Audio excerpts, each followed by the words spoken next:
This is Learn from Others, where we interview a cross-section of successful individuals so you can learn from their experiences, achievements, and even their mistakes. We ask 4 questions that will educate and inspire. Greg Stanley will be your guide as we join our guest on a journey from adolescent daydreaming to success in today's world. Join us on this adventure as we learn from others together. Well, welcome to Learn from Others, where we help others succeed by sharing success. I'm very excited to introduce our special guest today, Jennifer Rock. Jennifer, how are you doing? I am great. Thanks for having me. Yeah, for the record, great last name. Thank you. I married into it. I take no credit. I just chose well. Wow. Well, that's really cool. Well, before we find out what you're actually doing today, could you tell me, what did you want to be when you grew up? I always wanted to be a writer from very early age. I was an early reader, loved books, loved the written word. My mother still has a whole box of stuff that I wrote in grade school, all kinds of poems and unfinished stories. And I truly always wanted to be a writer. Oh, wow. That's awesome. Well, that leads us into something really easy right now. What do you do today? Does it have anything to do with writing? It does, actually. So I actually got my college degree in journalism. So my idea, because I thought that I'd probably never get around to probably writing books for a living, I was going to be a newspaper reporter. And so I went to school for journalism, and once I got out of college, I went into corporate communications. So I started doing writing and communicating for companies. And it was a great career. I got to learn a lot of different industries, work with a lot of different kinds of companies. I ended up for 12 years working at Best Buy headquarters, which is a really cool brand and a great store. And I got to write for executives, and I got to write all the kinds of things that employees need to know to be good employees.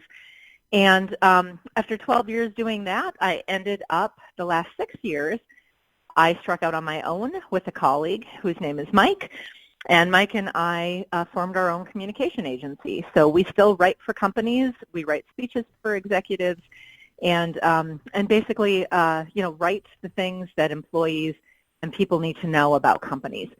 And in the meantime, I actually did get around to writing a book, and in fact wrote 2 books with a co-author, my business partner.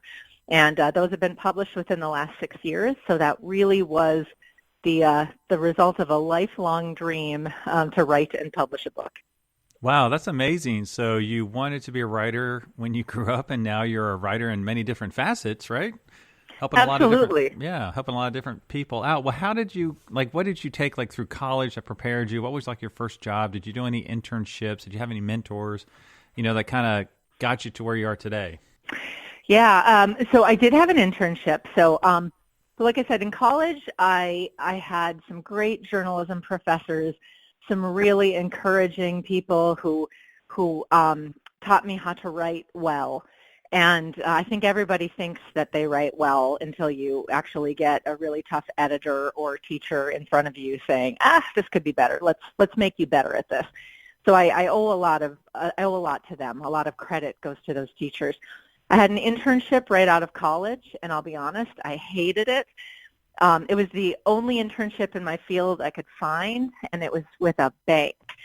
And at the bank, it was kind of communications, but basically I was proofreading banking documents.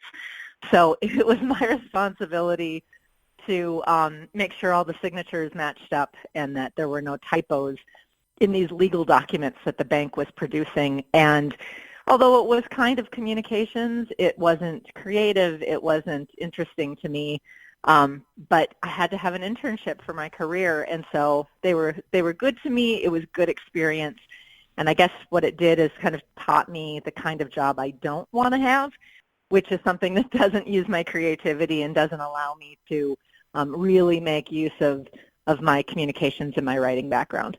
Yeah, that's one great thing about internships is they sometimes tell you what you don't want to do, which is kind of the whole point of it, right?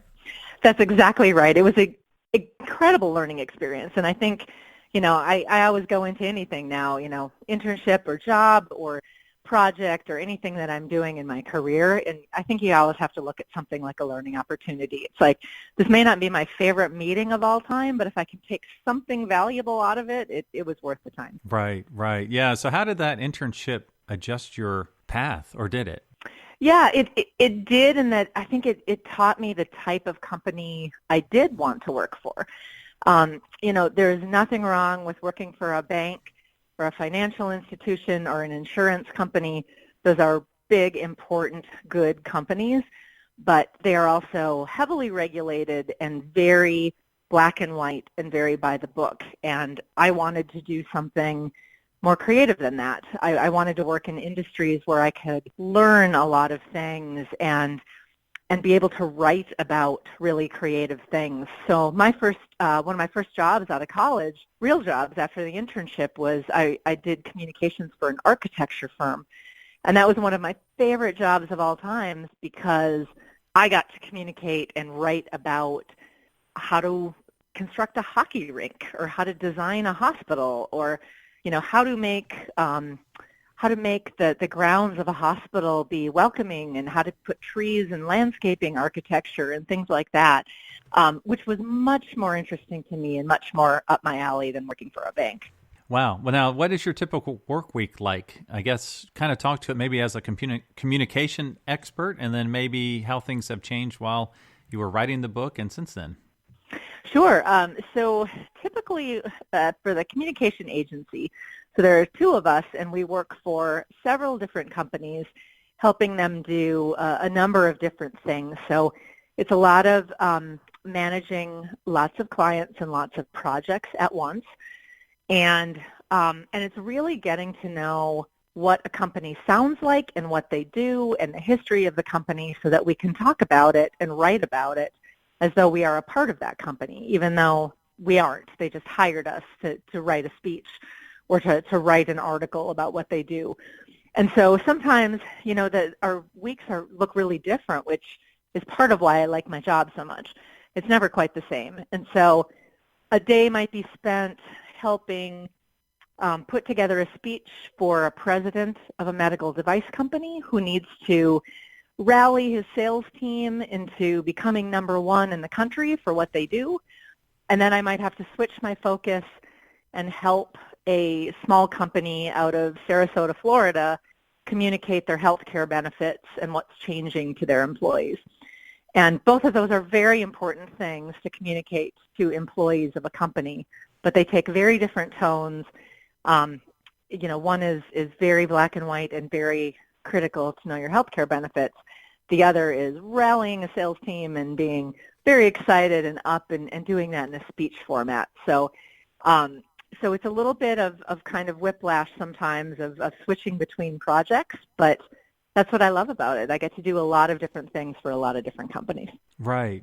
Yeah. So what is your typical work week like? Like how many different clients are you working with? It sounds like you're juggling quite a bit. Yeah, so typically I'd say on average, maybe we work with 3 clients at the same time. One of my very busiest times at work was we had 6 clients who were actively needing things. We were on deadline for 6 different companies, and my client or my business partner was on jury duty. So that was me juggling 6 clients and their deadlines. So I guess a note to anybody who wants to start their own business, it's not as glamorous and flexible as you think it is. You don't think that, I get to set my own hours. I get to work when I want. Sometimes it's a lot busier than that. So yes, sometimes we juggle many more projects than that. But on average, we talk to, we're doing work for maybe 2 or 3 clients at a time. Yeah. So how long did it take you to get your business up and running? Because that's a big jump to go from like a corporate environment to more of an entrepreneurial, I have my own business, my own firm. Yeah, it does take a while. We were fortunate in that we had both worked for a number of different companies and big companies, so we had very good professional networks.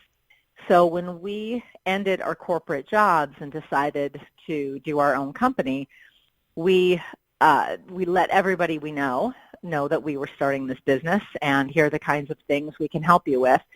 And we did that on LinkedIn, and we did it through social media. And we did it through our email contacts, and so we had a lot of professional people we knew who were able to find us projects, who were able to say, hey, I've got actually something that you can help me with right now. And so a lot of what we did and what we built was by word of mouth and using our professional networks. I'd say that it takes a while. I heard from a lot of people that, the first year of starting a business, you're just trying to figure out what you're doing. The second year, you start to make some ground, and the third year is when you actually start to make money, and that's pretty close to what happens. It's tough starting and owning your own business. You have to do everything. You have to be the accountant, the sales staff, the marketing staff. You are everything when you do go out on your own. So it can be really tough.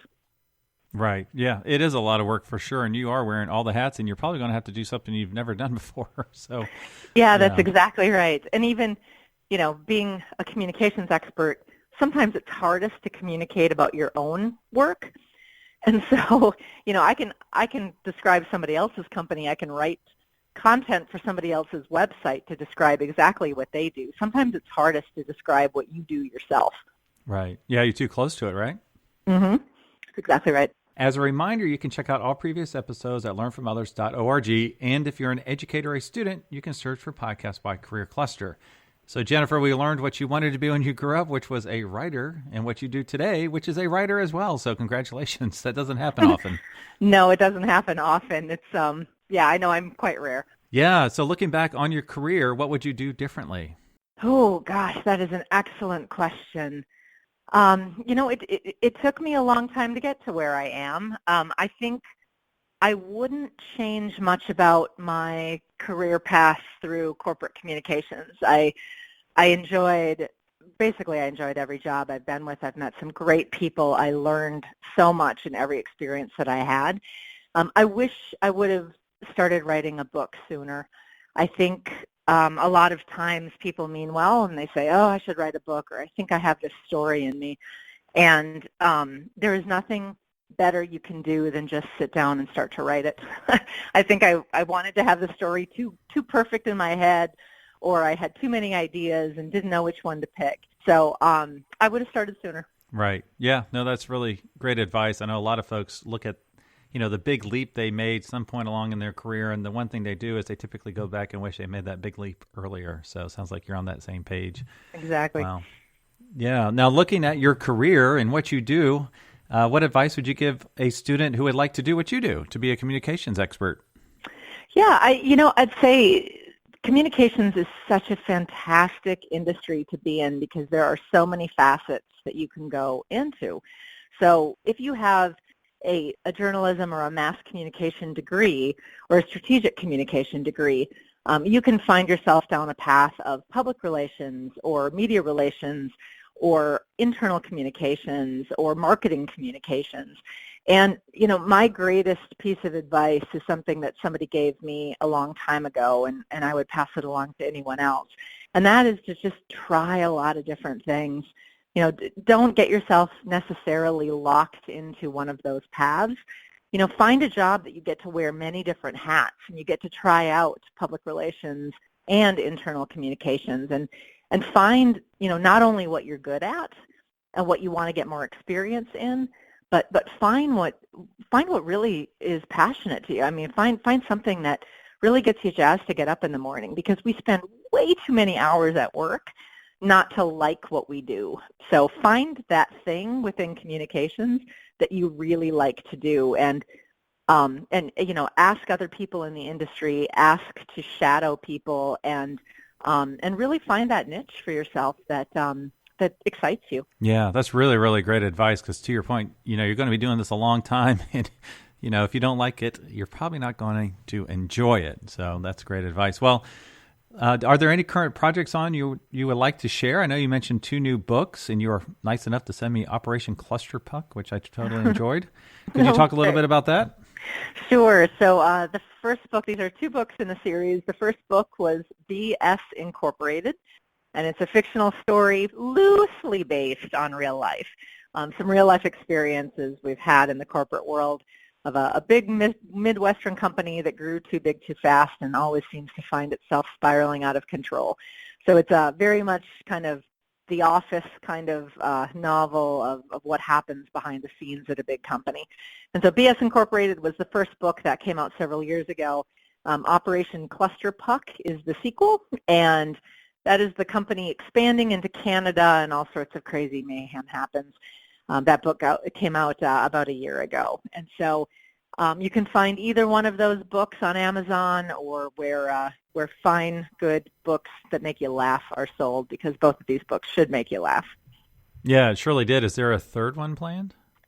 We do have some sketched out notes for a third one, and if our day jobs ever stop getting in the way, we might be able to put some words on paper, but that's the way it goes. Sometimes you have to balance the facets of your career, and that's okay.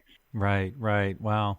Well, I appreciate your time today, sharing your career journey. What's the best way for our listeners to learn more about either your company or your book, or both? Yeah, I would say, go to our book website. You can find the company from there as well, and that's rockandbossbooks.com. That's got some excerpts of the books out there, some fun little downloads for readers, and a little bit more about us as authors. Awesome. Well, thank you so much for taking us on your career journey today. Thanks for having me. Appreciate it. Thank you for listening to Learn from Others, where we help others succeed by sharing success. Where will our next adventure take us? Subscribe to find out. If you know of someone who has a cool career story or occupation, contact Greg through Instagram at Greg Stanley LFO. That's GregStanley LFO. And we will see you soon as we learn from others together.